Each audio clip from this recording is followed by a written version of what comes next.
Welcome to Thriving Tribesmen. My name is Corey, your host, and I'm excited to be making this episode. Today, I've got bad news, then good news, and then even more good news. So, we've been planning to do the masterclass today. I tried to make it a podcast episode yesterday, but I just got swamped with a lot of things because I was going to make this announcement that the masterclass is off. We had a few guys that were planning to come. We'd already confirmed the places, but unfortunately, we have to cancel. What's happened is that when I was strategizing for the masterclass, I'd also started running Instagram ads and YouTube ads. But that was just us testing to see, for any of you business geeks like me, I was just really testing out the message and also testing the media and also seeing how the market responds to our message. So I thought it was going to take us 3 weeks to sort of try and figure out what actually works, but which is a weird thing. First time, it never happened to me before. First time the message hit home with large response in terms of people interested in what we're offering. And then I was on sales calls all day, pretty much Tuesday. And then yesterday we did, day before yesterday, we actually sold 3 places.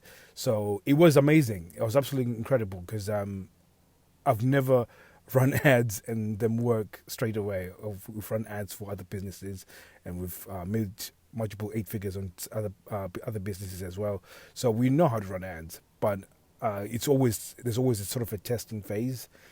So we are sort of gathering information on the actual customer in order so we can create the right message, so we can make it fit and get more customers. So we know how to do that, but I didn't realize how dialed in we've got in terms of the actual message to the customer, which is a all credit to you guys, because some of you guys have been coming to Instagram and telling me what you want to hear, and thank you very much for that.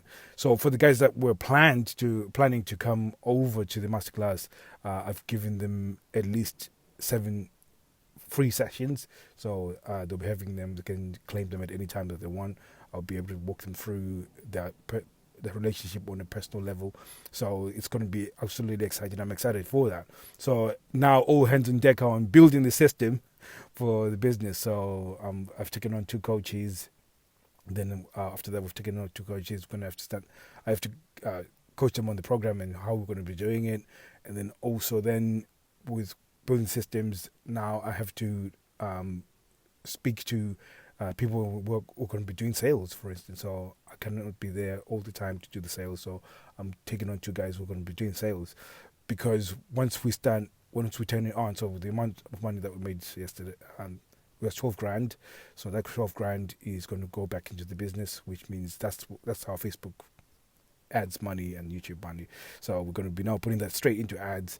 So I cannot do all the sales calls. So it's going to be some people that are going to be doing sales calls. So working on that. So right now, it's now all hands on deck on building the system before we go into scaling, because I think this is the major issue with many business owners, that they're in a position to scale, but then they don't build the systems before they sort of react to the supply. So for instance, all of a sudden, you've got loads of customers coming in, and then you start thinking about building systems, and then you're not fulfilling your product correctly, and then all of a sudden people think your product is rubbish, but it isn't your product that's rubbish. It's just your delivery of whatever you're giving, because you haven't built the right systems.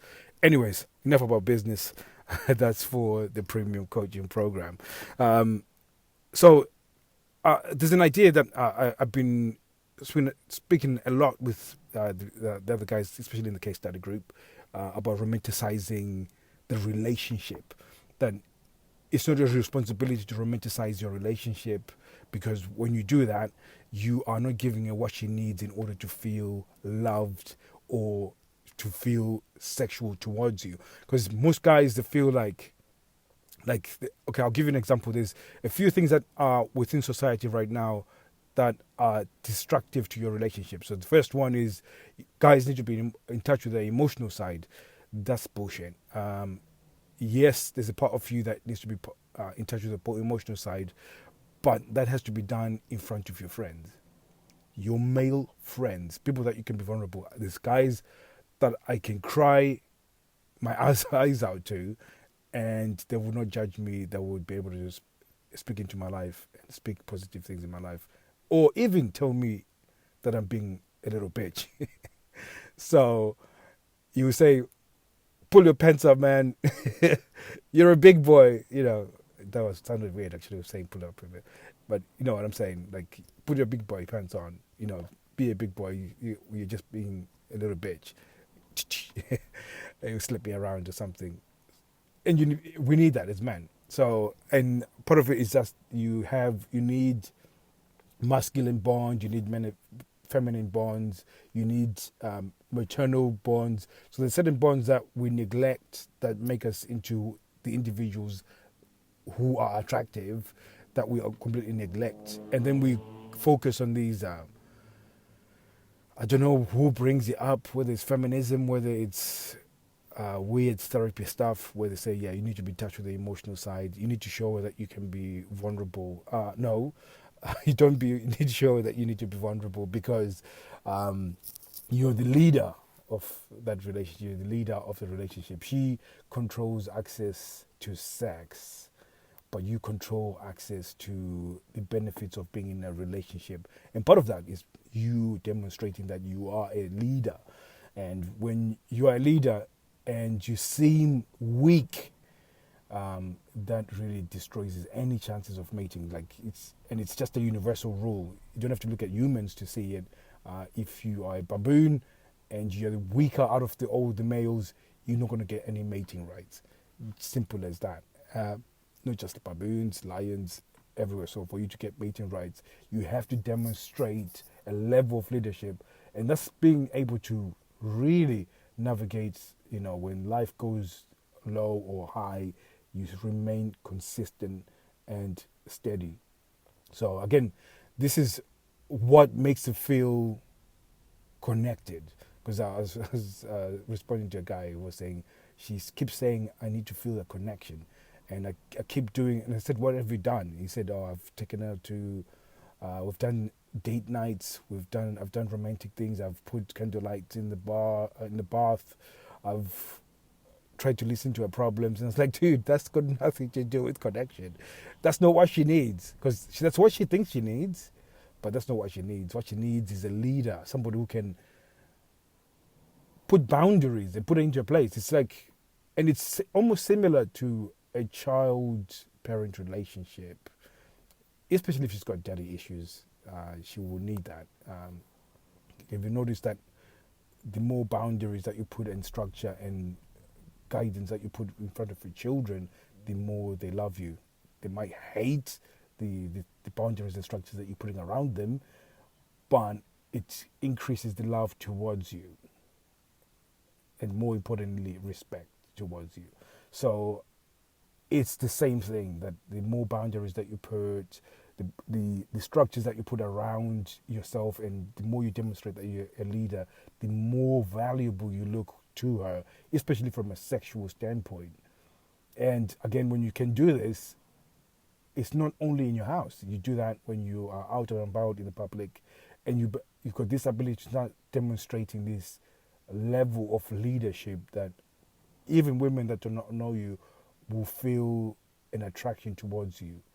And I get this all the time, wherever I go. I get this, and usually my wife goes, I don't really like that girl, and I know what it means. She means she can see that there's a bit of an admiration from that girl towards me, and therefore she doesn't like her. And it's just a natural thing. It's a natural thing that you cultivate over a period of time. So most guys think, oh, you romanticize the relationship, they romanticize sex as well. So you romanticize sex by you're gonna, take it slow and be all sensual and stuff. And there's a place for it. I'm not saying you shouldn't do it. There's a place for it. You know, you massage and there's candlelight and there's all these things.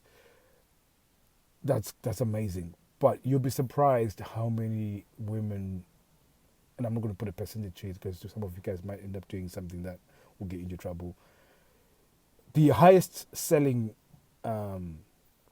book, romantic novel, was that 50 Shades of Grey. I've never read it, but from what I here that does have a level of BDSM in it. So you'd be surprised how ladies want to just be taken, almost to a primal level. And this doesn't mean she wants to be in pain. She just wants to feel almost like a ragdoll, And you'd be surprised how many women. And now this is coming from my personal experience, that when you introduce certain things, all of a sudden, I don't want to give examples because without me giving you personal training, it's hard to give you the nuanced side of it, especially on a podcast. But if you just role play it in the beginning, so if you want to know how far you can go within a relationship or in a sexual relationship in terms of the level of aggression, you role play it while you're doing seduction, and she starts indicating where she wants it and how she wants it. So you could start off with a spanking, you could lift her and put her on a place, you could put your hand on the neck while you're kissing her. There's stuff like that that will see where your boundaries are and what she's willing to take, because part of it is that it just increases that level of risk. That level of risk introduces excitement, and then therefore the experience becomes amazing. So I'm going to put a pin on it. It's been already 10 minutes. Guys, if you want to learn more, go to our Instagram, thriving_tribesmen. And this time, if you do come, we're going to take you through a mapping process, what we're going to do the next 30 days to transform your relationship. So we're going to be walking you through our relationship. We'll give you this free guide of what you need to do for the next 30 days for your relationship. So I'm excited to give you this. And by the way, if you go to Instagram, type in thriving_tribesmen, type in 30 days in order to get this free guide. So we'll walk you through what you need to do for the next 30 days. Day 1, this is what you need to do. From day 1 to day 8, this is what you need to do. From day 8 to day 16, this is what you need to do. 16 to 20, 20 to 30. These are different things that you need to be doing, and then this is the outcome that you're going to get. So really, really exciting times for some of you guys who like to listen. Thank you very much. But I'd rather you guys doing some actions. So, and part of that action is actually coming to just communicate with us, come and speak to us. We're not going to force you to buy anything. We're not going to put you under pressure to buy anything, because most people, that's what they're scared of. Oh my God, you're going to sell me something. We handpick the people that come into our program, so you might not actually qualify. So just come and see if you do qualify, but at the same time, don't feel like you're going to be under pressure to be sold. We don't need, in fact, right now we're not selling anything till March, I guess, because we're building systems. So you could get on a waiting list, but like I said, we're not selling anything at the moment. So thank you very much for listening. I'll be seeing you guys soon. Take care.